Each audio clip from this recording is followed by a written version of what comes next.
Bonjour à tous, bienvenue dans le podcast Talk Paris, votre petit coin chaleureux pour apprendre le français facilement à travers de vraies conversations. Je m'appelle Coralie. Et moi, je m'appelle Guillaume. Nous sommes vraiment heureux que vous soyez là. Guillaume, petite question pour commencer. Comment tu vas aujourd'hui? Ça va bien. Aujourd'hui, j'ai vu une toute petite chose qui m'a apaisé. Ah oui? Qu'est-ce qui s'est passé? J'attendais dans une file et quelqu'un a laissé passer une autre personne devant lui. Rien de spectaculaire, juste une gentillesse discrète. Ça m'a rappelé que les petites choses comptent. Une gentillesse discrète. J'aime beaucoup cette idée. C'est simple, mais ça reste dans le cœur. Oui, exactement. Et toi? Ça va, je me suis rendu compte que j'étais en train de tout faire trop vite. Puis je me suis arrêtée et je me suis assise 1 minute avec ma boisson chaude. Juste 1 minute. Et j'ai eu l'impression de revenir à moi-même. Revenir à soi-même, oui, c'est une très belle sensation. Et peut-être que vous aussi, en nous écoutant maintenant, vous en avez besoin. D'un petit retour à vous-même. Alors, le sujet d'aujourd'hui est parfait pour ce moment. Oui, aujourd'hui, nous allons parler de la façon de vous aimer plus que n'importe qui d'autre. Pas d'une manière égoïste, mais d'une manière saine. C'est-à-dire vous respecter, prendre soin de vous, ne pas vous abandonner. Et juste pour vous le dire, c'est un épisode de niveau B1. Donc, si vous avez un niveau intermédiaire, c'est parfait. Et si vous êtes un bon débutant, vous pouvez quand même suivre. Oui, prenez simplement ce que vous comprenez, répétez les phrases utiles et laissez le reste passer doucement, comme une musique de fond. C'est aussi une façon d'apprendre. Oui, c'est toujours de l'apprentissage. Et pour vous aider aujourd'hui, nous allons partager quelques habitudes simples d'amour de soi que vous pouvez utiliser dans la vraie vie. Par exemple, quoi vous dire pendant une mauvaise journée? Comment poser des limites? Et comment arrêter d'être aussi dur avec vous-même petit à petit? Et nous allons utiliser des situations réelles, comme le travail, la famille, les amitiés, les messages et les petits moments du quotidien, pour que ce soit concret, pas seulement théorique. Et petit rappel rapide. Si vous aimez nos épisodes, pensez à aimer la vidéo et à vous abonner. Ça aide vraiment le podcast Talk Paris à grandir. Et laissez-nous un commentaire après l'écoute. Quelle est une petite manière par laquelle vous voulez être plus gentil avec vous-même cette semaine? Même une seule phrase, c'est parfait. Et comme c'est le podcast Talk Paris, à la fin, nous ferons un petit moment calme autour des mots. Cela veut dire que nous allons ralentir, reprendre les mots et les expressions clés d'aujourd'hui et les expliquer avec des exemples simples pour qu'ils restent dans votre français. D'accord, avant de commencer, prenez une inspiration lente, puis expirez doucement. Aucune pression. Vous n'avez pas besoin de devenir parfait aujourd'hui. Soyez simplement là, avec nous. Très bien, commençons avec la première idée. Et surtout, ne vous pressez pas pendant que vous écoutez. Restez simplement avec nous. Oui, laissez les idées venir doucement. Pas besoin d'aller vite. Et la première chose que nous voulons partager est simple, mais elle change beaucoup de choses. D'accord, je t'écoute. Voici une vérité toute simple. Très bien, commençons avec la première idée.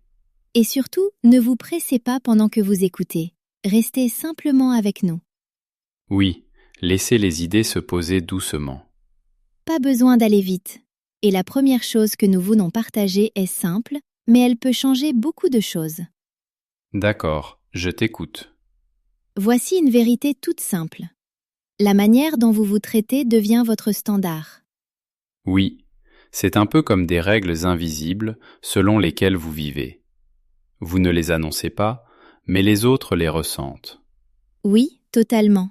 C'est presque comme une étiquette de prix intérieur. Pas un prix en argent, mais une valeur. Oh, j'aime beaucoup cette image, parce que quand vous reconnaissez clairement votre valeur, les autres suivent souvent votre exemple. Exactement.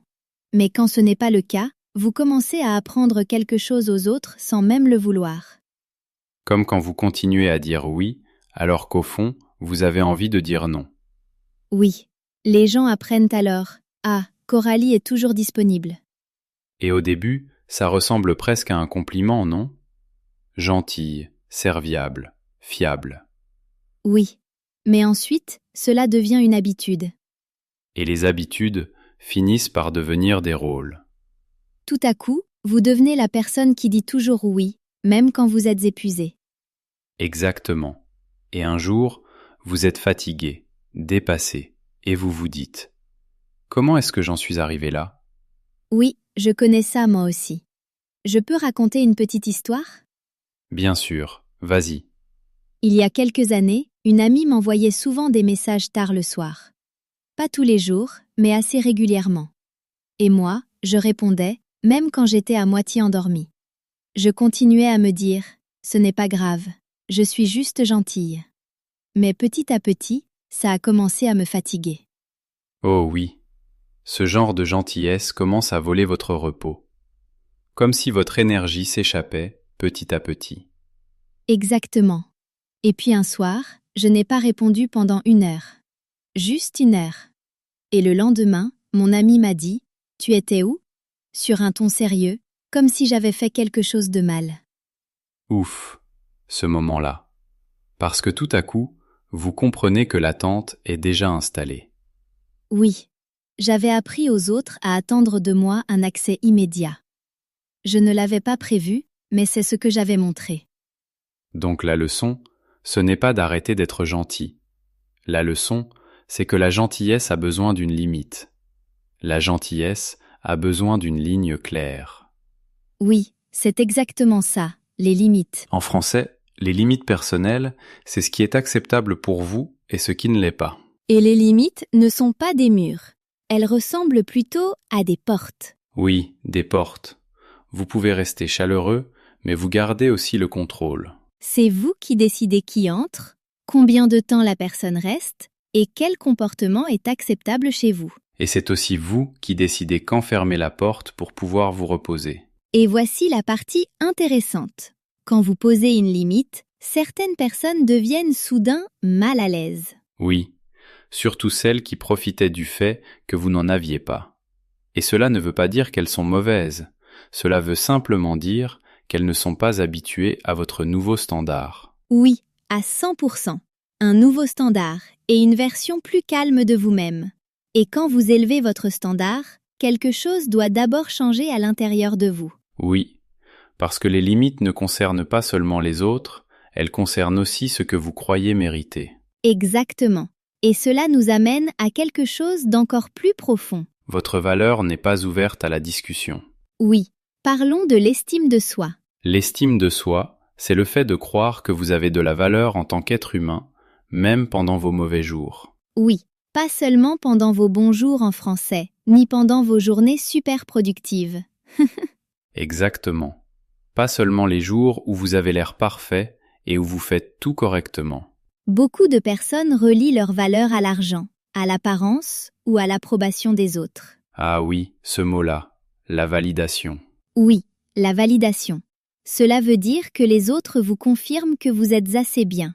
Et bien sûr, la validation fait du bien. Mais si vous en avez besoin tout le temps, vous devenez fragile. Parce que si quelqu'un ne vous aime pas, vous vous effondrez. Si quelqu'un vous critique, vous vous sentez tout petit. Je me souviens qu'un jour, j'ai publié quelque chose en ligne, une toute petite chose, et une personne a écrit un commentaire impoli. Mon humeur a changé immédiatement, comme si cette personne avait une télécommande pour mes émotions. Oh oui, c'est une image très parlante. Un seul clic et toute votre journée change. Oui. Et ensuite, je me suis dit, attends, pourquoi un inconnu a-t-il autant de pouvoir ? Parce que tu empruntais ta valeur à l'extérieur. Exactement. Alors, voici une phrase que vous pouvez garder avec vous. Ma valeur n'est pas ouverte à la discussion. Et en voici une autre. Je suis suffisant, même pendant que je progresse. Waouh, cette phrase donne l'impression de respirer plus profondément. Et quand vous commencez à la croire, vous arrêtez de vivre pour le public. Arrêtez de vivre pour le public. Oui, ça donne une sensation de légèreté. Et là, enfin, vous pouvez vraiment vous rencontrer. Oui. Et c'est là que l'amour de soi commence vraiment. Pas avec de grands mots, mais avec une observation honnête. Exactement. Vous arrêtez de jouer un rôle et vous commencez à faire attention à vous-même. Et c'est ici que cela devient très personnel. Oui, se connaître vient d'abord. La conscience de soi d'abord. D'accord, Coralie. J'ai une question. Comment pouvez-vous vous aimer si vous ne vous connaissez même pas? Exactement. Vous ne le pouvez pas. C'est là que la conscience de soi devient essentielle. Cela veut dire remarquer vos émotions, vos déclencheurs, vos besoins. Et j'aime bien le mot déclencheur, parce que c'est comme un bouton. Quelque chose se passe et boum, vous réagissez. Un bouton, oui, j'aime bien aussi. Comme quand quelqu'un dit une seule phrase, et tout à coup vous vous sentez en colère, triste ou pas assez bien. Oui, alors voici un exercice simple. Demandez-vous, qu'est-ce qui me vide? Qu'est-ce qui me donne de l'énergie? Se vider, ici, veut dire que quelque chose vous enlève votre énergie doucement, comme la batterie d'un téléphone qui descend. Oui, par exemple, faire défiler les réseaux sans fin me vide complètement. Moi aussi. Et certaines personnes me vident aussi. Oui, certaines conversations ressemblent à un voleur de batterie. Un voleur de batterie. C'est drôle, mais c'est vrai. Et la conscience de soi, c'est remarquer cela sans vous juger. Exactement. Vous ne dites pas « je suis faible ». Vous dites « ah, ceci me vide. J'ai besoin de protéger mon énergie ». Alors, essayez de vous offrir de petits moments calmes, écrire dans un journal, marcher, ou même simplement rester assis sans téléphone. C'est comme nettoyer une fenêtre. Quand la fenêtre est propre, vous voyez clairement. Quand elle est sale, tout paraît flou. Oui, et quand votre tête est floue, vos décisions deviennent désordonnées elles aussi. Donc, nous n'essayons pas d'être parfaits. Nous essayons simplement de nous voir clairement. Et une fois que vous commencez à vous voir clairement, vous remarquez une autre habitude. Une habitude très fréquente. L'habitude de dire pardon. Oui. Et c'est tellement courant que beaucoup de gens ne remarquent même pas qu'ils le font. Je suis d'accord, cela devient automatique, comme un réflexe. Comme si vous vous rendiez plus petit avant même que quelqu'un vous le demande. Oui, alors, arrêtez de vous excuser d'exister. Cela semble petit, mais ça change énormément. Et on voit ça partout. Des gens qui disent pardon pour des choses normales. Pardon, je parle. Pardon, je demande. Pardon, je suis fatigué. Bien sûr, excusez-vous quand vous faites une vraie erreur. Mais ne vous excusez pas d'être humain. Parce que lorsque vous vous excusez trop, vous envoyez un message « Je ne mérite pas de prendre de place ». Et pourtant, vous méritez de prendre de la place. Oui, et cela me rappelle une collègue que j'ai eue autrefois. Elle était vraiment gentille, mais chacun de ses messages commençait par « Pardon », même quand elle m'aidait. Et je me souviens avoir pensé « Tu n'as pas besoin de te rapetisser ». Tu n'as pas besoin de te rapetisser. Oui, c'est exactement cette sensation. Oui, parce que parfois, pardon devient une manière de demander la permission d'exister. Et les bonnes personnes ne vous demanderont jamais de disparaître. Et quand vous arrêtez de vous rapetisser, autre chose apparaît, le critique intérieur. Oui, c'est comme au moment où vous vous tenez enfin un peu plus droit, cette voix dit « Attends, pour qui tu te prends ?»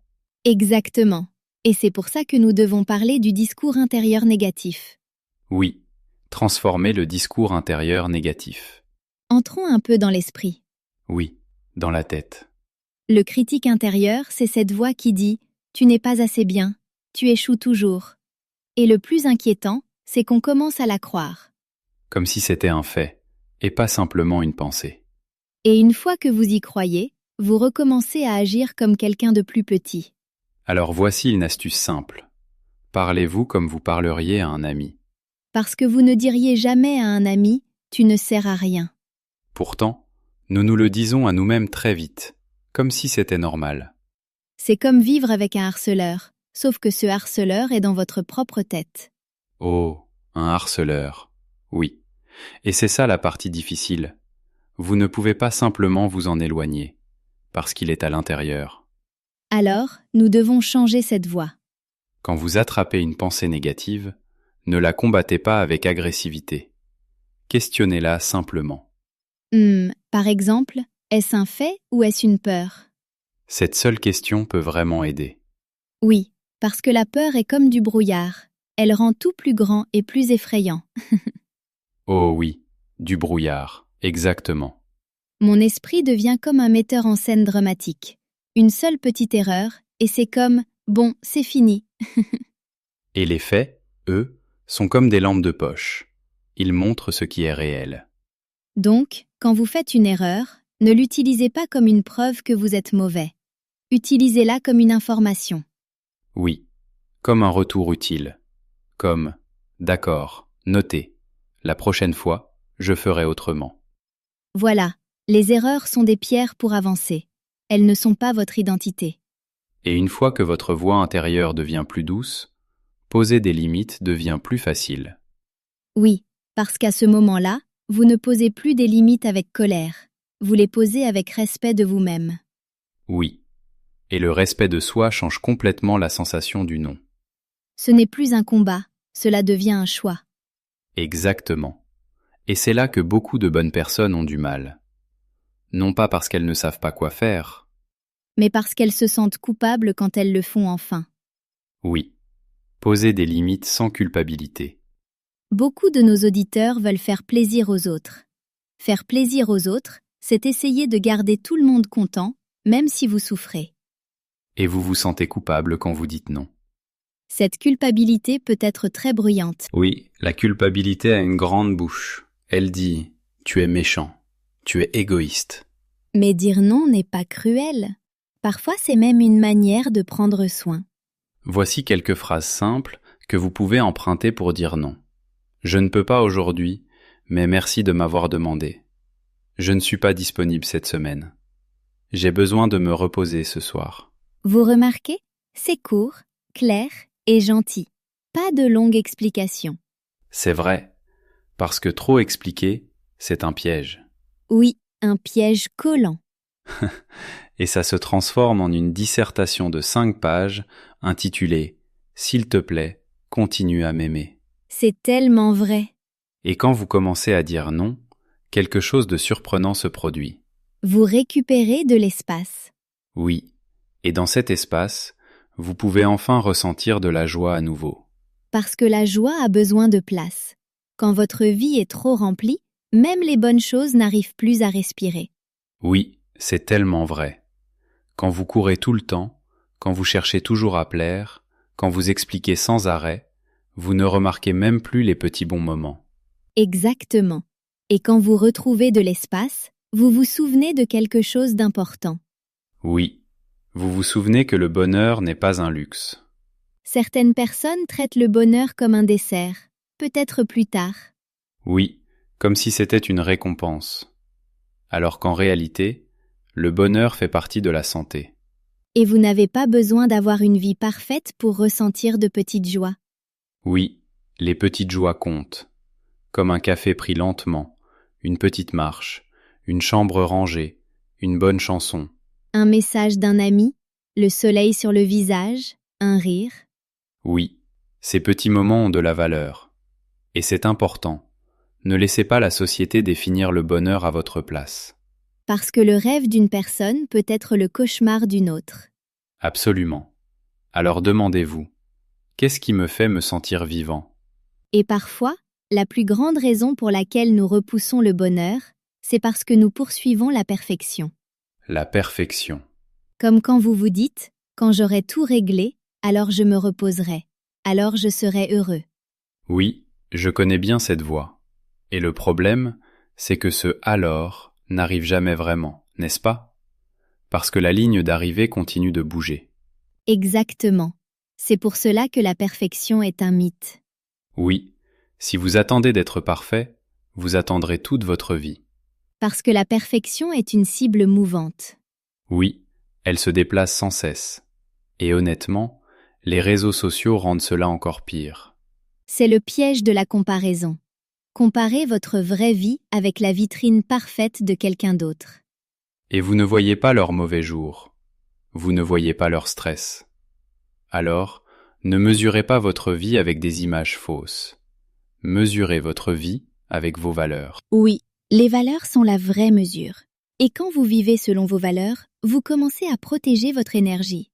Oui, parce que vous réalisez que votre énergie n'est pas illimitée. C'est tellement vrai. Vous ne pouvez pas continuer à donner, puis être surpris de vous sentir vide. Même les bonnes personnes finissent par s'épuiser. Oui, et je pense que beaucoup de nos auditeurs ressentent cela. Ils ne sont pas paresseux. Ils sont simplement fatigués. Exactement. Alors voici un rappel tout en douceur, protégez votre énergie. Pas d'une manière égoïste, mais plutôt d'une manière qui dit « je veux rester en bonne santé ». Oui, parce que votre environnement compte. Les personnes, le contenu que vous regardez, vos habitudes, tout ce que vous laissez entrer autour de vous influence. Certaines relations sont chaleureuses, d'autres ne vous donnent pas un sentiment de sécurité. Oui, et votre corps le remarque en premier. Vous vous sentez tendu, vous vous sentez plus petit, vous commencez à choisir vos mots avec trop de prudence. Et si quelqu'un vous fait constamment vous sentir petit, c'est un signe. Oui, cela ne veut pas toujours dire que cette personne est mauvaise. Cela veut simplement dire que cet espace n'est pas bon pour vous. Et parfois, vous dépassez certaines personnes. C'est triste, mais c'est réel. Oui, et vous n'avez pas besoin d'une grande dispute. Vous n'avez pas besoin de drame. Parfois, vous prenez simplement un peu de distance. Petit à petit. Oui, un peu plus de distance, plus de calme, plus d'espace pour respirer. La paix aussi est un choix. Oui, j'aime beaucoup cette idée. Et quand vous choisissez la paix, vous devenez plus fort après les moments difficiles. Vous rebondissez. Et quand vous savez rebondir, vous commencez à vous faire confiance à nouveau. Oui, parce que vous ne vous brisez plus complètement après chaque moment difficile. Vous apprenez à récupérer. Exactement. C'est comme si la vie vous frappait encore, mais que vous ne tombiez plus en morceaux de la même façon. Oui, alors parlons de cette récupération. De cette capacité à rebondir. Oui, rebondir. Rebondir, cela veut dire récupérer après quelque chose de difficile, comme un échec, un rejet ou simplement une mauvaise semaine. Et j'aime bien cette expression, parce qu'elle ne veut pas dire que rien ne fait mal. Elle veut simplement dire que vous revenez. Oui, et les personnes qui s'aiment elles-mêmes rebondissent plus vite, parce qu'elles ne se punissent pas avec la honte. Oui, elles ne se font pas ce long discours intérieur qui dit « je ne vaux rien ». À la place, elles disent « d'accord, c'était difficile, mais je suis toujours là ». Et ensuite, elles cherchent une petite victoire. Pas une énorme réussite, juste quelque chose de simple. Comme « je me suis levée du lit ». J'ai répondu à un email. Je suis allée faire une petite marche. Oui, ce sont de vraies victoires. Célébrez les petites victoires. Parce que les petites victoires construisent la confiance, une confiance calme. C'est comme construire un mur avec de toutes petites briques. Une seule brique ne semble pas impressionnante, mais avec le temps, elle devient de la force. Oui, et ces petites briques aident pendant les mauvais jours. Parce qu'à ce moment-là, vous pouvez vous dire « j'ai déjà traversé des choses difficiles avant ». Et pour rebondir de cette manière, il nous faut un dernier ingrédient. Le pardon. Oui, pardonnez-vous, parce qu'honnêtement, beaucoup de personnes portent une vieille culpabilité comme un sac à dos très lourd. Et elles le portent depuis si longtemps que cela commence à paraître normal, alors que ça ne l'est pas. Oui, cela rend tout plus lourd, même les journées ordinaires deviennent difficiles. Et se pardonner ne veut pas dire « ce que j'ai fait était parfait ». Exactement, cela veut dire « je suis humain, j'ai appris, je ferai mieux ». Et ensuite, vous relâchez la douleur au lieu de vivre à l'intérieur. Oui, vous arrêtez de rejouer le même moment et de vous faire du mal encore et encore. Vous gardez la leçon, mais vous déposez la honte. C'est une très belle phrase. Vous méritez un nouveau départ. Oui, et si vous nous écoutez en vous sentant un peu ému en ce moment, respirez simplement, ça va aller. Oui, et nous allons terminer d'une manière calme. Parce que c'est le podcast Talk Paris. C'est le moment de notre petit tour calme des mots. Cela veut dire que nous allons ralentir, reprendre les mots-clés d'aujourd'hui et les expliquer avec des exemples simples. Vous pouvez réécouter cette partie quand vous voulez. Aucune pression. Laissez simplement les mots se déposer. D'accord, commençons. Le premier mot que nous avons souvent utilisé, c'était standard. Oui, votre standard, c'est votre règle personnelle. C'est ce que vous acceptez et ce que vous n'acceptez pas. Par exemple, mon standard, c'est le respect. Si quelqu'un est impoli, je prends de la distance. Ou bien, mon standard, c'est le repos. Je ne réponds pas aux messages de travail tard le soir. Nous avons aussi utilisé le mot disponible. Oui, disponible veut dire que vous avez du temps, que vous pouvez répondre, que vous pouvez le faire. Par exemple, je ne suis pas disponible ce soir. J'ai besoin de me recharger. Ou bien, est-ce que tu es disponible pour un appel rapide? Et nous avons décrit des personnes comme fiables. Oui, fiable veut dire que les gens peuvent vous faire confiance. Vous faites ce que vous dites que vous allez faire. Par exemple, elle est fiable. Si elle dit qu'elle va aider, elle aide vraiment. Ou bien, je veux être fiable, mais j'ai aussi besoin de limites. Nous avons aussi utilisé le mot dépasser. Oui, se sentir dépassé, cela veut dire sentir qu'il y a trop de choses, et que votre tête est déjà pleine. Par exemple, je me suis senti dépassé cette semaine, alors j'ai pris une pause au calme. Ou bien, quand j'ai trop de tâches, je me sens dépassé. Et bien sûr, les limites, le grand mot d'aujourd'hui. Oui, les limites sont vos frontières personnelles, ce qui est acceptable et ce qui ne l'est pas. Par exemple, ma limite, c'est pas de message de travail après 21 heures. Ou bien, ma limite, c'est qu'on me parle avec respect. Et quand vous posez des limites, certaines personnes deviennent mal à l'aise. Oui, mal à l'aise veut dire que vous ne vous sentez pas détendu. Vous vous sentez un peu tendu, pas très à l'aise. Par exemple, il avait l'air mal à l'aise quand j'ai dit non. Ou bien, je me sens mal à l'aise dans les endroits très bruyants. Nous avons parlé de l'estime de soi. Oui, l'estime de soi, c'est croire que vous avez de la valeur comme personne, même pendant les mauvais jours. Par exemple, mon estime de soi ne change pas à cause d'une seule erreur. Ou bien, je travaille sur mon estime de soi. Je veux me respecter davantage. Nous avons parlé aussi de validation. Oui, la validation, c'est quand les autres confirment que vous êtes assez bien, comme une forme d'approbation. Par exemple, j'aime recevoir de la validation, mais je ne veux pas en dépendre. Ou bien, si vous avez toujours besoin de validation, vous commencez à vous sentir moins sûr de vous à l'intérieur. Nous avons aussi utilisé le mot fragile. Oui, fragile veut dire qu'on peut être blessé ou cassé facilement. On peut l'utiliser aussi pour les émotions. Par exemple, quand j'avais toujours besoin d'approbation, ma confiance semblait fragile. Ou bien, après ce commentaire, mon humeur semblait fragile. Nous avons aussi dit critiquer.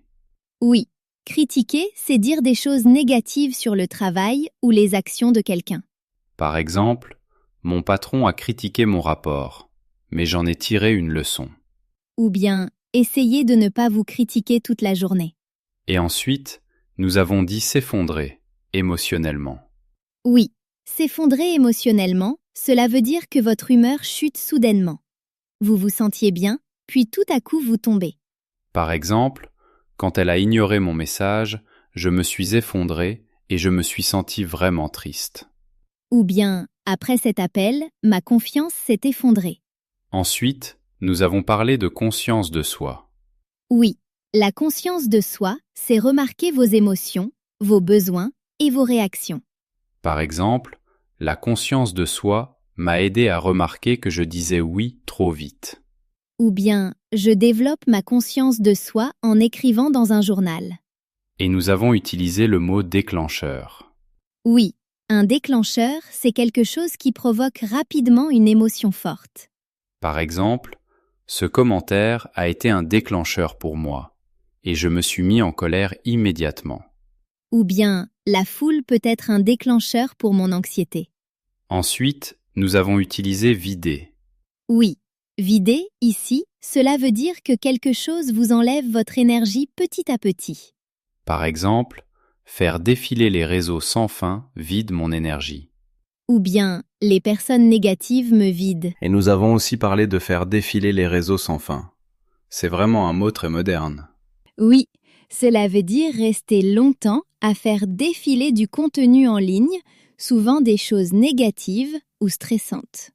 Par exemple, j'ai arrêté de faire défiler les réseaux sans fin le soir et j'ai mieux dormi. Ou bien, quand je passe trop de temps à faire défiler les réseaux, je me sens lourde après. Nous avons aussi utilisé s'excuser. Oui, s'excuser, cela veut dire pardon quand on a fait quelque chose de mal. Par exemple, je me suis excusé d'être en retard. Et nous avons aussi dit ne vous excusez pas d'être humain. Ensuite, nous avons parlé du critique intérieur. Le critique intérieur, c'est cette voix en vous qui dit tu n'es pas assez bien. Par exemple, mon critique intérieur disait que j'allais échouer, mais j'ai quand même essayé. Ou bien, quand mon critique intérieur devient trop fort, je respire et je ralentis. Et lié à cela, il y avait aussi le discours intérieur négatif. Oui, le discours intérieur négatif, c'est la manière dure et blessante dont vous vous parlez dans votre tête. Par exemple, je remplace le discours intérieur négatif par des mots plus doux. Ou bien, le discours intérieur négatif fait paraître les petits problèmes énormes.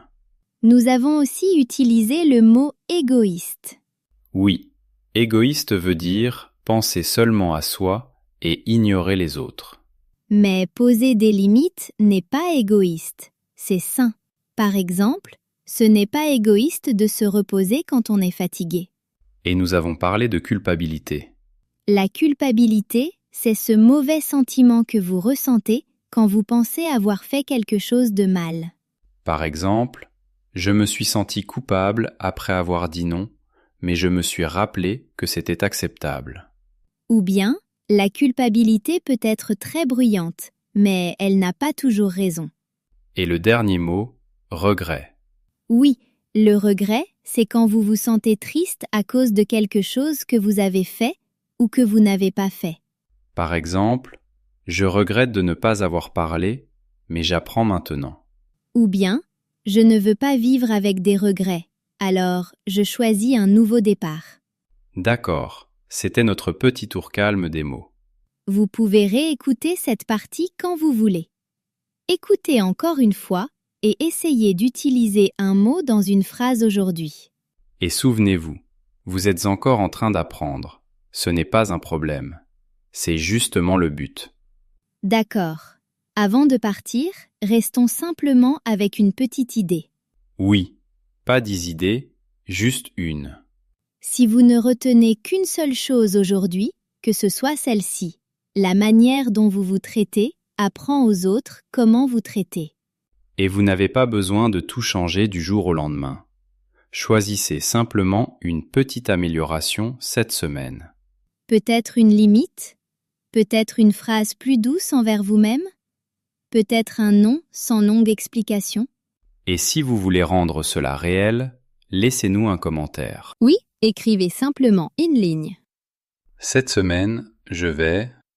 Et terminez la phrase avec vos propres mots. Nous lisons vos commentaires, et ils aident vraiment aussi les autres auditeurs. Et si cet épisode vous a aidé, pensez à aimer la vidéo et à vous abonner. Cela dit à YouTube. Oui, on en veut plus comme ça, s'il vous plaît. Nous sommes vraiment fiers de vous d'être restés avec nous jusqu'à la fin. Ici Coralie. Et ici Guillaume. Et vous venez d'écouter le podcast Talk Paris. Au revoir. Votre progression ne s'arrête pas ici. Pour continuer à faire avancer votre français, cliquez sur la vidéo suivante ou découvrez les autres vidéos que nous avons choisies avec soin pour vous.